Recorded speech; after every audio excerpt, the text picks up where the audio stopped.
আসসালামু আলাইকুম। এটি হচ্ছে মসজিদে নববী শরীফের মেম্বার শরীফ। এই মেম্বার শরীফ থেকে নবী পাক মুহাম্মদ সাল্লাল্লাহু আলাইহি সাল্লামের রওজা পর্যন্ত রিয়াজুল জান্নাত, অর্থাৎ দুনিয়ার জান্নাত। এখান থেকে নবী পাক মুহাম্মদ সাল্লাল্লাহু আলাইহি সাল্লামের রওজা শরীফ অল্প একটু দূর।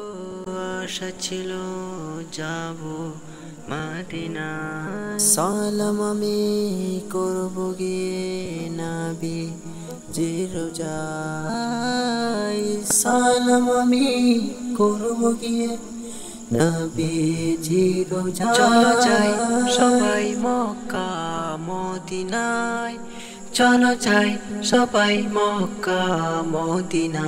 এখান থেকে সামনের দিকটা মুহাম্মদ সাল্লাল্লাহু আলাইহি সাল্লামেরই রওজা শরীফ। আমার তরি পাখি নই যে উড়ে যাব ডানাতে ভর।